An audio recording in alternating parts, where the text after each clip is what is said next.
പടം ധനുഷിന് ഗംഭീര പെർഫോമൻസ് ആണ്. ധനുഷും നാഗാർജുനും നന്നായിട്ട് പെർഫോമൻസ്. ശരിക്കും പറഞ്ഞാൽ ഈ സിനിമയിൽ അങ്ങനെ അവർ ഒരു സൂപ്പർ താര പരിവേഷങ്ങളൊന്നും ഇല്ലാതെയാണ് രണ്ടുപേരും അഭിനയിച്ചത്. സാധാരണ ഇവരുടെ സിനിമയിൽ നമ്മൾ പ്രതീക്ഷിക്കുന്ന ഹീറോയിക് എലമെന്റ്സ് ഉള്ള ഗംഭീരമായ പെർഫോമൻസ് ആണ്. എസ്പെഷ്യലി ധനുഷിന്റെ ക്യാരക്ടർ വളരെ സാധാരണക്കാരനായി ഒരു ബെക്കറായിട്ട് സ്റ്റാർട്ട് ചെയ്ത് ആ രീതിയിലുള്ള ഒരു മാനറിസം എല്ലാം കൊണ്ടുവന്നിട്ട് ധനുഷ് ശരിക്കും ഞെട്ടിച്ചിരിക്കുകയാണ്. പെർഫോമൻസ് ഉണ്ട്.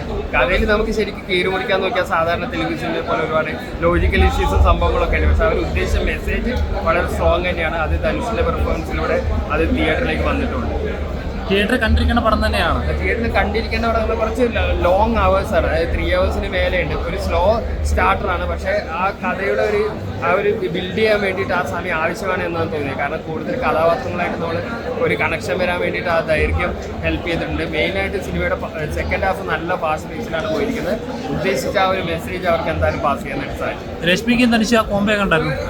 നല്ല കോംബോ ആയിരുന്നു. കാരണം സാധാരണ സിനിമയിലെ പോലെ അങ്ങനെയുള്ളൊരു ഡാൻസ് നമ്പേഴ്സോ അങ്ങനെ ആ ഒരു രീതിയിലുള്ള ഒരു ട്രീറ്റ്മെൻ്റ് അല്ല സിനിമയിൽ. കഥാപാത്രങ്ങളായിട്ടാണ് സിനിമയിൽ വന്നിരിക്കുന്നത്. അവരുടെ ഒരു പേരിങ് നന്നായിട്ടുണ്ട്. മൊത്തത്തിൽ എനിക്ക് എടുത്തു പറയേണ്ടത് ധനുഷിൻ്റെ പെർഫോമൻസ് തന്നെയാണ്. പെർഫോമൻസിൽ ധനുഷാണ് കൂടുതൽ ഞെട്ടിച്ചിരിക്കുന്നത്. നല്ലൊരു എൻ്റർടൈൻമെൻറ്റ് പടം. ധനുഷ് അടിപൊളിയായിട്ടുണ്ട്. വലിയൊരു മാസ് പടത്തിൻ്റെ ഇൻട്രഡക്ഷനോ നായകൻ വലിയൊരു ഇൻട്രഡക്ഷൻ ഒന്നും കാണിക്കുന്നില്ല. അത് മിതമായിട്ട് എടുത്ത് നല്ലൊരു മാസ് സിനിമ ചെയ്തിട്ടുണ്ട്. നല്ല പടം. ധനുഷും നമ്മുടെ നാഗാർജുനും പിന്നെ വില്ലനായിട്ട് പിന്നെ വെബ് സീരീസ് ഒക്കെ ചെയ്യുന്നൊരു ജിം സർബത്ത് അയാൾ നന്നായിട്ടുണ്ട് കേട്ടോ. നല്ല വില്ലൻ്റെ മാത്രം അടിപൊളിയായിട്ടാണ് പുള്ളി ചെയ്തിരിക്കുന്നത്. നല്ലൊരു പടം. 3 മണിക്കൂറാണോ? പടം ഇച്ചിരി നീണ്ടുപോയി. ഒരു 2:40 നിർത്താറ് പടം. ഇച്ചിരി 3 മണിക്കൂർ ഇച്ചിരി നീണ്ടുപോയി എന്നുള്ള അഭിപ്രായം. പടം കിട്ടിലായിട്ട് കൊണ്ടുവന്നു. ഫസ്റ്റ് ഹാഫ് സെക്കൻഡ് ഹാഫ് നല്ല രീതിയിൽ വർക്കായിട്ടുണ്ട്. സെക്കൻഡ് ഹാഫ് ശകലം ലാഗിട്ടായി താമൻ ചേട്ടൻ്റെ മ്യൂസിക്കായിട്ട് വന്നിട്ട് അത് കവറപ്പായി പോയി. ധനുഷ് സാറിൻ്റെ പെർഫോമൻസ് ആണെങ്കിൽ വളരെ എന്താ പറയുക ഒരു കാര്യപ്രസക്തി ഉള്ള ഒരു അതായത് സാധാരണ പിച്ചക്കാരനായിട്ട് ഒരു അഭിനയമാണ് അത്. അതുപോലെ സമൂഹത്തിൽ പറയപ്പെടേണ്ട ഒരു പിച്ചക്കാരെ അതുപോലെയുള്ള സാധാരണക്കാരെ ദുരുപയോഗം വരുന്നുണ്ട്. അപ്പം അങ്ങനെയുള്ള ദുരുപയോഗത്തെ വെളിയിലോട്ട് കൊണ്ടുവരികയാണ് ഈ സിനിമയിലൂടെ.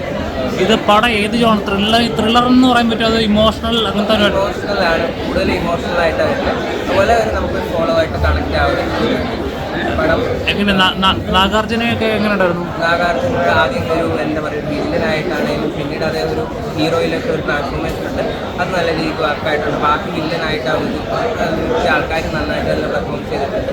ധനുഷാർക്ക് സാധാരണക്കാരനായിട്ട് കുറ്റക്കാരനായിട്ട് സാധാരണക്കാരനായിട്ട് അദ്ദേഹത്തിൻ്റെ ഇത് മാറ്റായിട്ടുണ്ട്.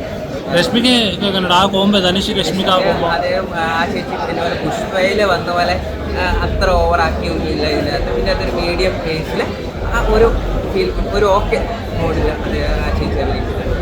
Okay thank you.